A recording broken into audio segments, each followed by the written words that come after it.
We will seek you, find you. We will seek you, find you. We will seek you, find you. We will seek you, find you. We will seek you, find you. We will seek you, find you.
Travis Wynn gets home. Church news time. It is Mormon doctrine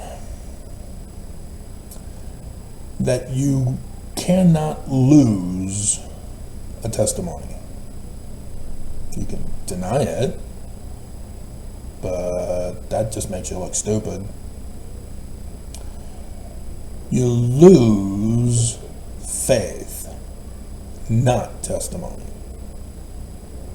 Testimony is a witness of the fruit, the results of your faith in the Word. So that you know the Word is true because you produce the results of the Word.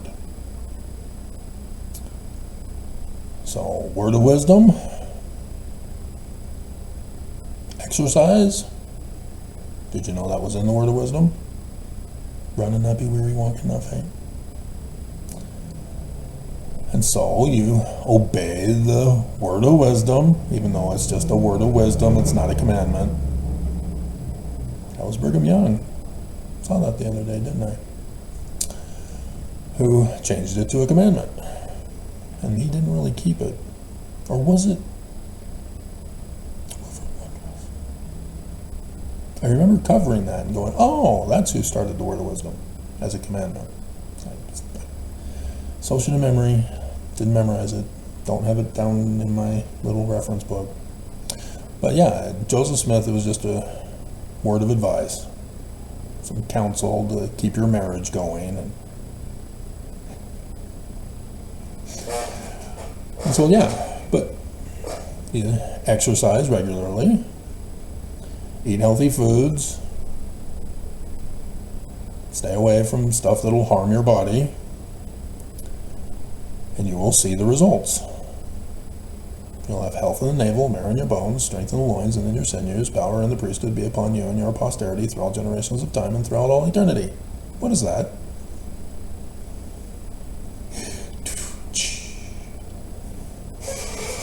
Yep. My channel has Mormonisms in it. They're prerequisite knowledge if you're going to understand what I do and what I say.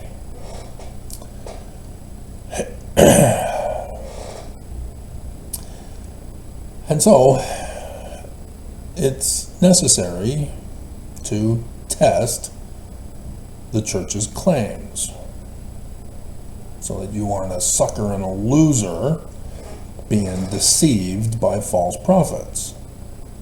You can't just assume that because you were born and raised in the covenant path that therefore it's true. I was even told this as a kid, going to seminary, going to church.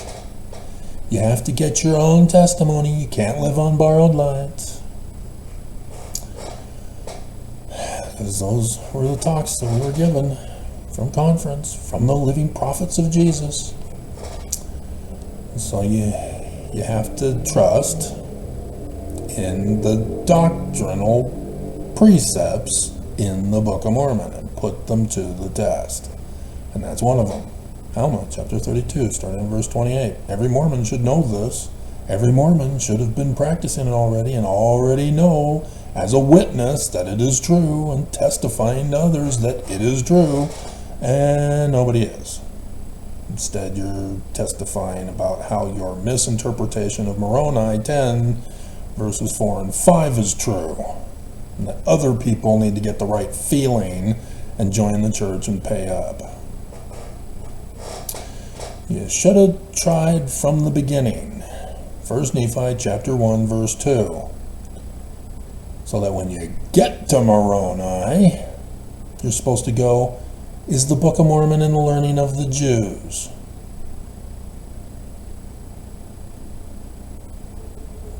But instead you said, is it Christian? Another testament of Jesus.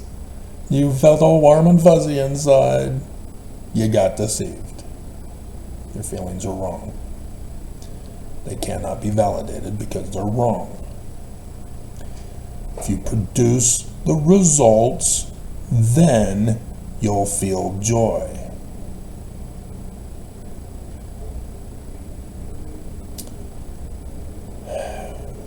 And so, one of the things that the Church of Jesus Christ of Latter-day Saints tells us is that the church is going to overthrow all world governments.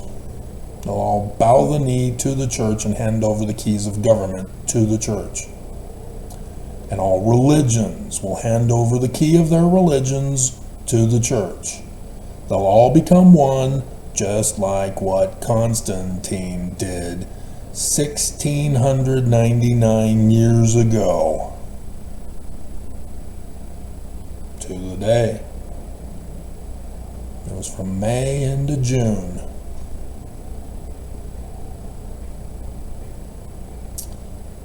The creation ex nihilo of Jesus and Christianity.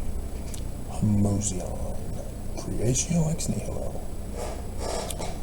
Does not exist. And so to accomplish this goal, the church has done lots of things to work their way into all the world. See, in the beginning, with Heber J. Grant, they had to pretend to be innocent and pure. And what? Polygamy? No, we don't practice polygamy. Blacks not having the priesthood? What? They're members of the church. They pay tithing.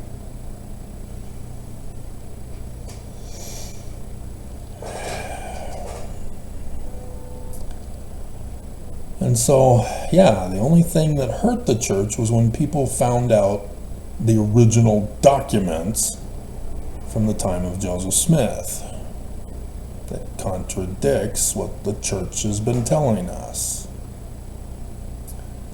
And so the church has had to lie and deny and cover up and hide, just like they do to the Mormon women. 1981, church got involved with the Council for National Policy. They assigned W. Cleon Skousen to be a part of the secret combination to destroy America, to do the church's will, to overthrow the governments. And so any action that has been taking place to destroy America, destroy the government, get laws passed, get judicial court decisions made, was because of this group and those who are in it with their particular groups that they are involved with. And so Steve Bannon, for example, he's in the group. He played a key role in overthrowing the 2016 presidential election with Facebook and personality tests. What Disney princess are you? Did you receive advertising from Russia to you'd rather be Russian than vote Democrat? Or did you get the hotline number to call in to preserve your vote for Hillary? Which one did you get? They're doing it again. I just did the 2-hour video on it. And so, yeah, overthrowing Roe v. Wade,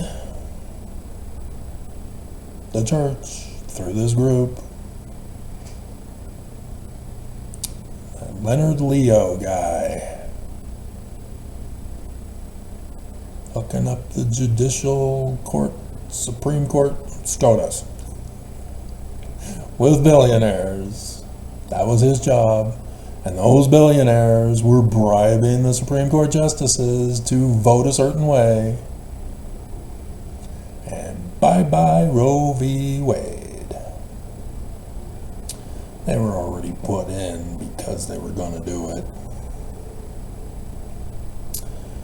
And so, yeah, the Alito guy is turning the flag upside down. If by chance you see an American flag, do not let it stay. Quickly turn it upside down, an insurrection today. Church of Jesus Christ of Latter-day Saints. So the biggest thing that the church has been doing for their part of the role, not just paying Russia for a temple and getting no temple. What happened to the money that we gave to Putin? What did Putin use the money for? Maybe Ukraine can help us out. Or what about the money given to Islamic government leaders and religious leaders?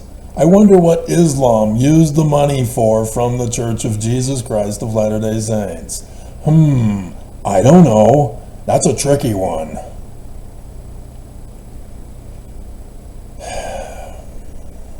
Religious freedom is what the church is all about. And they're not stopping. Never gonna stop, says Ozzy Osbourne. Don't need another savior.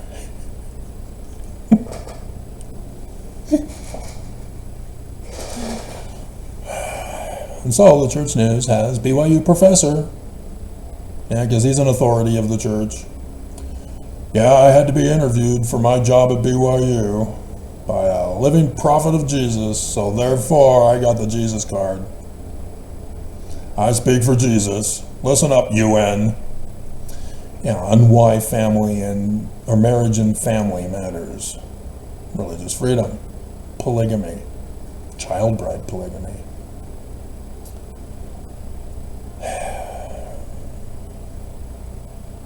The UN. Because it worked so well to turn on the Jews, didn't it? Support Islam and go against the Jews. So yeah, we can manipulate the UN. Everybody's doing it now. Hey, let us manipulate you. You're compromisable now. Yep. And then church leaders promote religious freedom and interfaith harmony across the Congo.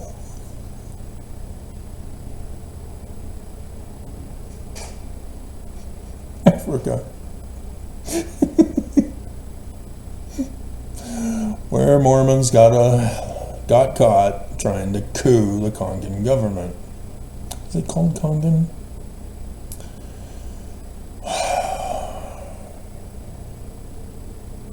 So yeah, it's just, when you know the church is corrupt, you put the church to the test, and you see that they failed. Everything you see is a criminal operation, all designed to overthrow the governments of all the world. Because the religious freedom, we've already seen what it's doing to America. We are witnessing the fruit.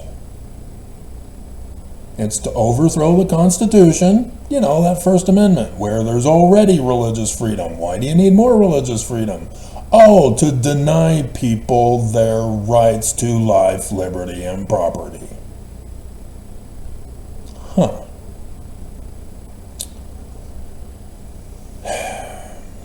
So, as I've been going over all these years,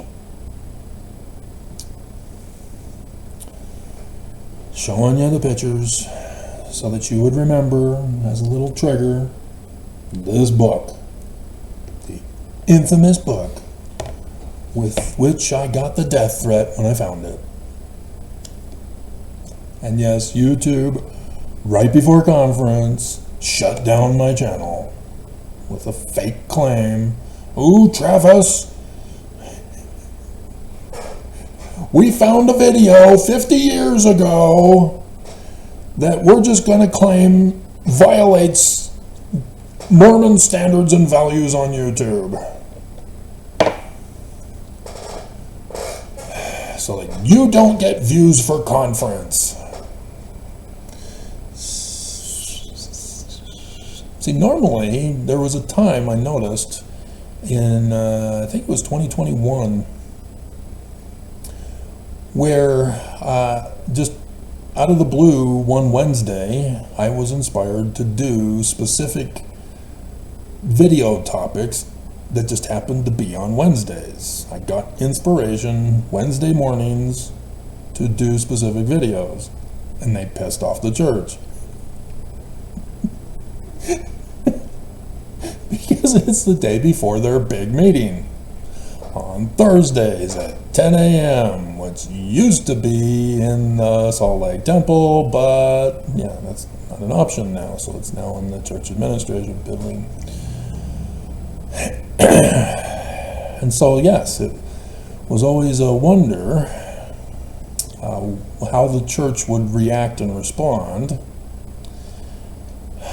to my videos after those Wednesday videos. I'm still doing videos every day. I'm probably one of the few that does videos every single day on YouTube. And not too many people that do that, at least those in my type of genre videos. I don't see any Mormon channel doing a video every day. I don't see ex-foes doing a video every day. It's usually a couple a week at the most, from what I have seen. And so, yeah, I'm the only one who's cranking it out. And I'm the only one that is the expert in Mormonism. I'm the only one who did all the study and research from primary source documentation using logical Socratic methodology, running theory tests to be tested, and confirmation of facts to learn the truth. Nobody else is doing it. Everybody else finds something, they don't use Jewish interpretation on it, they use Christian interpretation on it, and so everybody's wrong. And they don't understand that Brigham Young framed Joseph Smith. And so section 119 is one such forged document. Did you bother to go to Joseph Smith Papers? Did you happen to see that the original book is all faded and that fresh ink starts off what became section 116? Do you know how long ink lasts before it starts to fade? at least 40 years from the original writing to what became section 116. Joseph didn't live that long to have written it. Right there in the evidence, the source documents of all things Joseph Smith. And you never bothered to check. So section 116 is about Adam-on-Diamond. We all know that. There's going to be a priesthood meeting. We all know that. But there's a lot of Mormon myths going around as to how it's going to happen and what's going to happen and when it's going to happen. Not a single one of you know it already happened.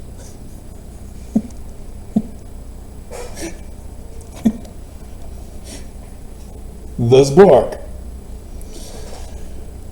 In this edition, page 290 and 291, and another edition I had found, it's 291, and so the 290 is the thrones to be cast down, and then by the voice of the priesthood gets carried over to 291. Easy breezy cover girl, or maybe it's Maybelline. And so under thrones to be cast down, until this grand council is held, Adam-on-Diamond, Satan shall hold rule in the nations of the earth. But at that time, thrones are to be cast down, and man's rule shall come to an end. Preparations for this work is going on right now. Kingdoms are already tottering. Some have fallen, but eventually they will all go the way of the dodo. The earth. He shall come whose right it is to rule. He's talking about Jesus, not the Jewish Christ. The Jewish Christ came. He showed. Jesus didn't. Again, judge them by their fruits. Who showed? The Jewish Christ. Who didn't show? Jesus. Who's the false Christ? Jesus. Who's the true Christ? The Jewish Christ. Simple doctrine. You all know it. You didn't put it to the test. Then shall Satan give the government to the saints of the Most High. That's not Jesus. That's the Jewish Christ. His name is Emmanuel, the Sun God, at noonday. The Most High Sun at time of the day.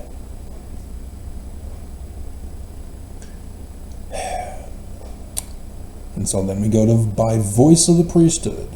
This council in the valley of Adam-on-Diamond is to be of the greatest importance to this world. At that time, there will be a transfer of authority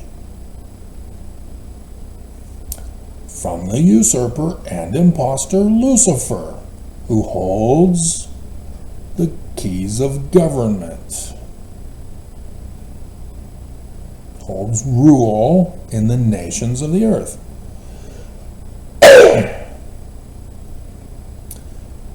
From the usurper and impostor Lucifer to the rightful king, Jesus Christ, who didn't show. The Jewish Christ showed, but this is not about the Jewish Christ getting the keys of government. It's Jesus. Jesus didn't show. So what's going to happen now? Who does Lucifer give the keys of government to? Well, he says, shall give the government to the saints. The Church of Jesus Christ of Latter-day Saints.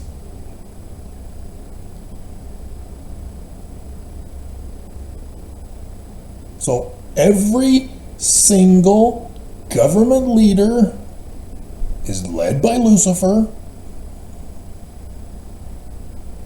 And Lucifer's going to have to explain to them, I've handed over the keys of government to the Church of Jesus Christ of Latter-day Saints. You're going to need to step down now. Right? Because Lucifer is real. Right? Because the Catholic Church said so? Painters said so? Because it was an apple in the garden? Because a painter said so? Lucifer has horns and a tail? Because a painter said so? It is Mormon theology that Lucifer cannot stand in the presence of Jesus. Section 84, verse 24. But they hardened their hearts and could not endure his presence. Therefore the Lord in his wrath, for his anger was kindled against them, swore that they would never enter into his rest while they were in the wilderness, which rest is the fullness of his glory. Those who are wicked cannot endure righteousness. They will try to corrupt the righteous, CTR. But if they can't, they don't want to hang around. They call them all kinds of names. You're a prude, you're a stiff, you're a square.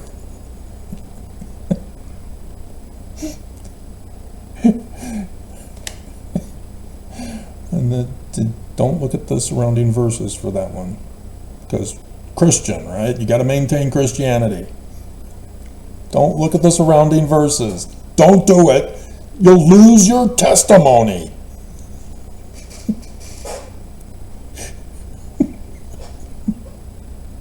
Because it's talking about Moses being the Christ. And so, speaking of Moses, chapter 1, the words of God which he spake unto Moses at the time when Moses was caught up to Utah. And he saw God face to face, and he talked with him, and the glory of God was upon Moses. Wow, he didn't burn to ash, huh? How did this happen? Therefore, Moses could endure his presence.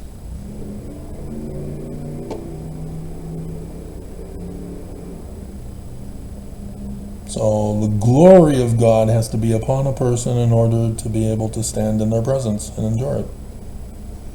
If you're wicked, can't be done. You're burned to ash. Because Jesus is coming from outer space on the back of a flying horse. I mean, all by himself. He doesn't need the horse. And is going to burn the wicked. And only the righteous will be able to endure his presence, right? Because screw science. What do they know?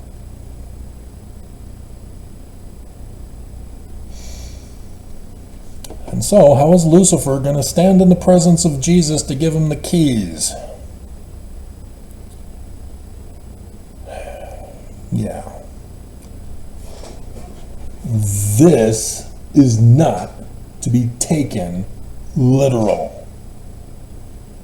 This is symbolic coding. Because as we are witnesses, the church prophets are doing all the work, meeting all the government leaders and religious leaders to overthrow all of them. That's what this is talking about. Government leader after government leader are going to give their government to this church, whether they like it or not. That's what this church is talking about when they go around talking about religious freedom.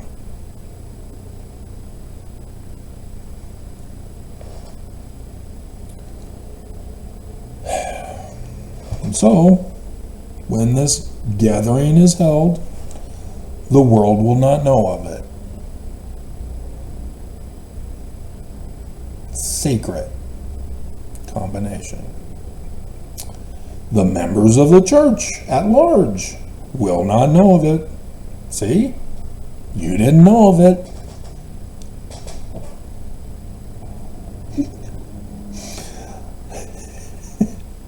Yet it shall be preparatory to the coming on April 2024, and he missed it. He's 1 month and 15 days late. So sad. What happened to Jesus? Is he taking a piss? Is it going that long? 1 month and 15 days to take a piss? My goodness.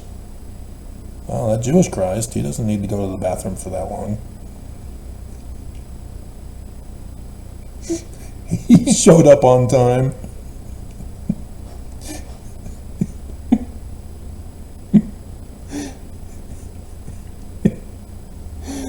The world cannot know of it because they wouldn't approve and would rebel.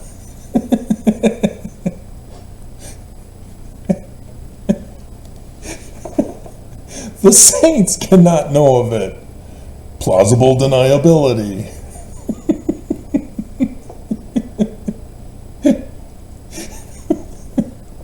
Except those officially shall be called, those who are officially shall be called to this council. Yeah, only the quorum of the 12 are let in on it. So Kieran, by being brought in to the secret combination, was informed of the final solution for the world. For it shall proceed, 8 April 2024, as a thief in the night. And the church was planning to have the Salt Lake Temple finished for that conference weekend, and they failed. And thus the palace for Jesus, and they failed. And thus the throne for Jesus, and they failed. And so there was no big special session of the dedicatory of a rededication of the Salt Lake Temple, because Nelson failed. And so, yeah, they failed in 2020, and so now they got to do it again. Everything's getting repeated. The Jewish Christ says, I already did the parting of the waters. I'm not doing it again. Mormons didn't believe. They don't care. So,